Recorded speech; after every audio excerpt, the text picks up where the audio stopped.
Well, let me tell you something, brother. Snort, snort, snort. Kogan. Drip. Snort, snort. I got the drip. Go. I just received a $2 tip from Mr. Louis Casino. Says I've been streaming to YouTube directly from my PS5. They upload as live streams. I want to upload as a video on demand. How do you record vids so you can live stream and also upload as video on demands? So I do my content completely different from every other YouTuber. Seriously, I always have. That's why my content has always been a different distribution source. So allow me to explain, okay? When I started on YouTube, I didn't live stream at all. I used a camera, pointed at my TV, and I did 10 to 15 minute videos with the camera, and I just uploaded them as separate videos for on-demand viewing on YouTube. Now, around 2013, people demanded I change and I improve. They said, you've got to do direct capture. Literally, everyone is doing direct capture. How could you not be doing direct capture? You're out of your freaking mind. So at that time, I said, all right, I guess we're going to do it. We're going to check it out and see what happens, right? So I did. I went direct capture.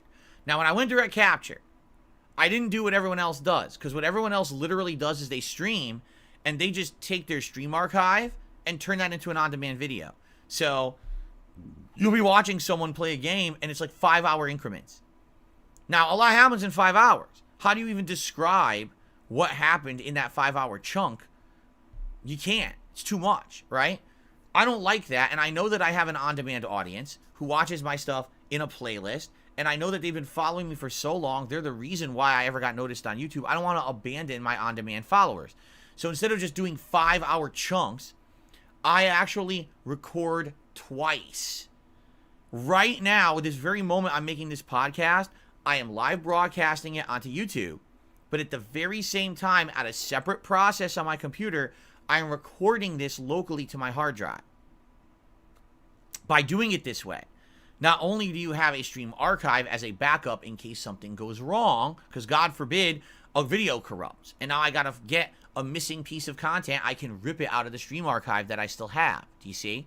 But in addition, this allows me to create separated videos that are now of a digestible length that I can now individually label on YouTube. So that way, people who want to just watch a certain portion can just watch that portion, or people who are looking for a particular moment in a playthrough can find that moment.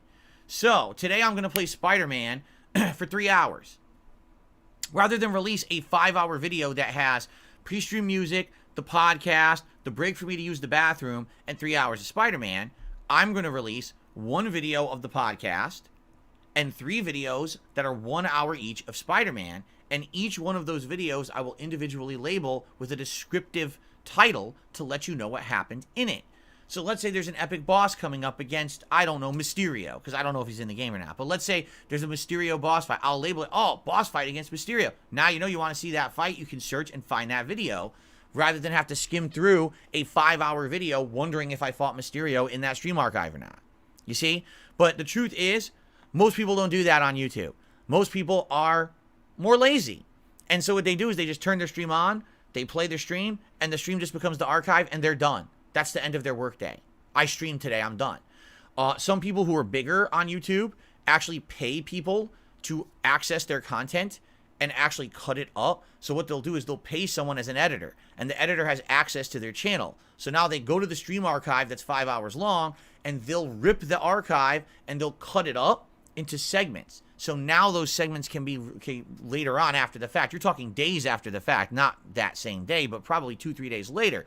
They'll go and they'll have those released, loosely. Sometimes you'll have someone who goes and clips stuff too. They'll find a highlight of a big moment during a stream that's a special event, and they'll clip that and put it out as a clip / a YouTube short on their channel. But most of those people who do that pay people to do it.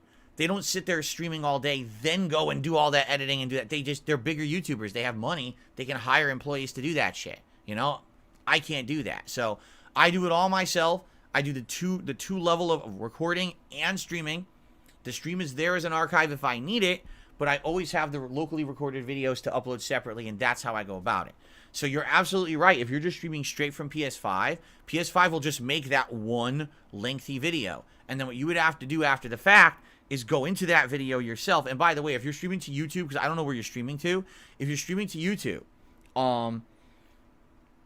the way YouTube works is that you do have access to that archive right away, but it doesn't process properly for many, many hours.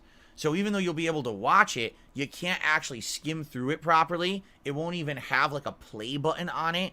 And it's going to take, no exaggeration, sometimes it can take upwards of 12 or more hours for YouTube to process your stream.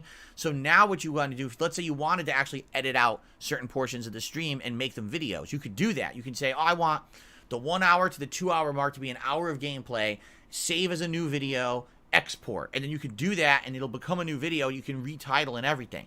The problem is it takes forever. For me, I don't want people waiting like 24 or more hours to see the parts of a playthrough. So that's why I do the double recording. That's the only way to do it fast, you know. But some people do that as well. They do the editing after the fact, you know. So that's the deal. I wish that it was an easier way to do it. There's not. But I've always done things differently. That's why a lot of people didn't understand. It's like, why can't you play a PC game? At any moment, I'm recording and streaming at the same time. I can't also then have my PC run the game. It can't handle it. You see, that's why I've always been limited to consoles when it came to releases, because I can't play PC games when it's doing the double encoding at the same time on the PC. Now it's a little different because now I have a mini PC that we can dabble with, which we will on Halloween. I think we'll be playing that Phasmophobia game on that mini PC and see how it runs. I'm excited. So, Juan, hello, good morning. How are you? Mr. Louis Casino just thanked me for my answer. You're welcome. Europe Gaming, thank you for the tip, by the way. Europe Gaming re-upped their membership for a whopping 25 months of support. Thank you so much, Europe Gaming. It says, love and support. Thank you for all your amazing content. You are welcome, and thank you for your support and for watching that content. Derek, what's going on? He says, I'm probably going to end up being busy on Halloween. I'll be trick-or-treating and doing stuff with my friends, but I hope you have a great Halloween marathon. And we will absolutely enjoy the tier maker you made. Really appreciate that. Thank you, Derek, for setting that up. I got the drip going. I got the drip going. I got the drip going. I got the drip going. I got the drip going. I got the drip going. I got the drip going. It's like a faucet that's dripping. You can't make it stop.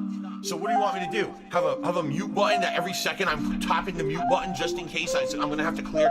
Like, this is what I mean. These dumb kids. This is what it is. It's dumb kids.